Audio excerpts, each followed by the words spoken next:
Okay, let's talk about a huge problem for pretty much every student out there. That feeling you get when you're studying all the time, but absolutely nothing is sticking. What if I told you the answer isn't to study more, but to totally change how you study? Today, we are diving into deep work, a strategy that honestly could completely change the game for you.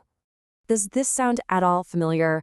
You pull an all-nighter, you're chugging coffee, you're running on pure fumes. You read every single chapter, you go over all your notes, but the next day you walk into that exam and poof, your mind is a total blank. It is one of the most frustrating feelings in the world. But here's the thing, and this is really important. If that sounds like your life, the problem isn't your effort. And it's definitely not that you're bad at studying. No way. The problem is almost certainly the method you're using. So, before we can find the solution, we have to really understand the problem. And this problem actually has a name. We call it the shallow work trap. I mean, just think about what a typical study session looks like today. Your phone is just buzzing nonstop. You've got, 5 different tabs open for 3 different classes? Maybe you have a little Netflix or YouTube on in the background, just for company. You feel incredibly busy, right? You're jumping from one thing to another, but when you look back, you realize you haven't made any real progress on anything. And that brings us right to the definition. Shallow work is basically any task you try to do while you're distracted. And here's the killer part. Every single time you look at a notification or switch to another tab, your brain has to pay this little mental tax. It's called context switching. All these little activities feel productive, but it's a total illusion. When your focus is shattered into a million tiny pieces, your brain just can't do the hard work needed for real learning. Okay, so if that's the trap we're all stuck in, how do we get out? Well, this leads us to the big idea of this whole explainer, the deep work solution. This is how you really unlock the potential that's already inside you. So, deep work is the polar opposite of shallow work. It's that state of being totally locked in, zero distractions on one single tough task. This is the zone where you have those aha moments, where those really complex ideas finally click into place, and where you produce your absolute best stuff. And when you put them side by side, the difference is, well, it's kind of shocking. Shallow work is just a recipe for burnout. It's low focus, spread over tons of time, for pretty bad results. Deep work flips that whole thing on its head. Intense, laser-like focus lets you get high-quality results in a fraction of the time. It is the definition of working smarter, not harder. So, the bottom line is this. The goal is not to just work harder, it's to work deeper. Deep work is the key that lets your brain run at its maximum efficiency. You learn things faster, you understand them on a much deeper level, and you get it all done sooner.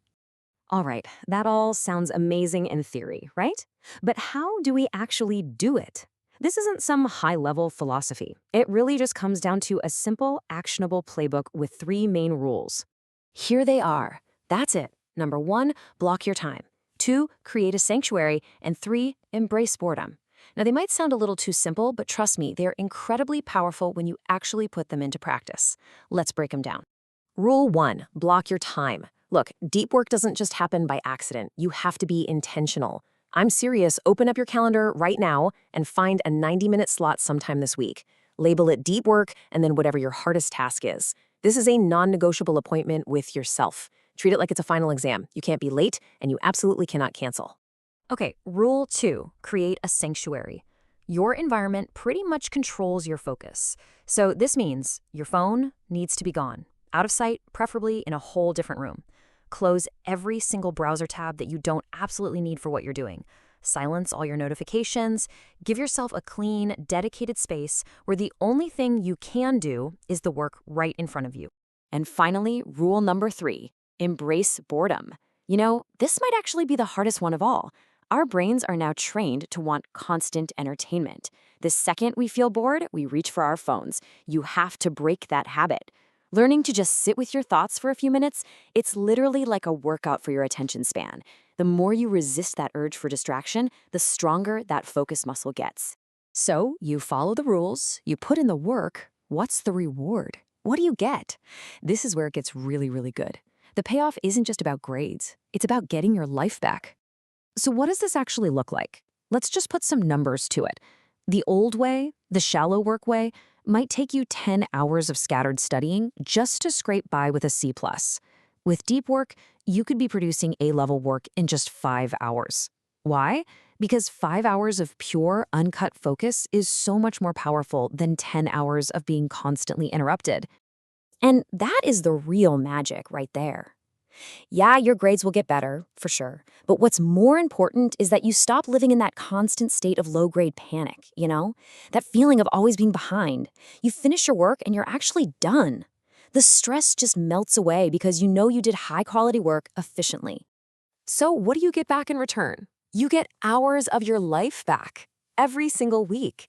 That's time you can now spend on your hobbies, with your friends, with your family, or just relaxing without that little voice in the back of your head saying you should be studying. You actually reclaim your freedom. So, I'll just leave you with this question. This isn't just another study hack. It's a full-on lifestyle upgrade. By changing how you work, you can fundamentally change how you live your life as a student. So the real question isn't whether or not you can do this, it's what are you going to do with all that freedom once you do?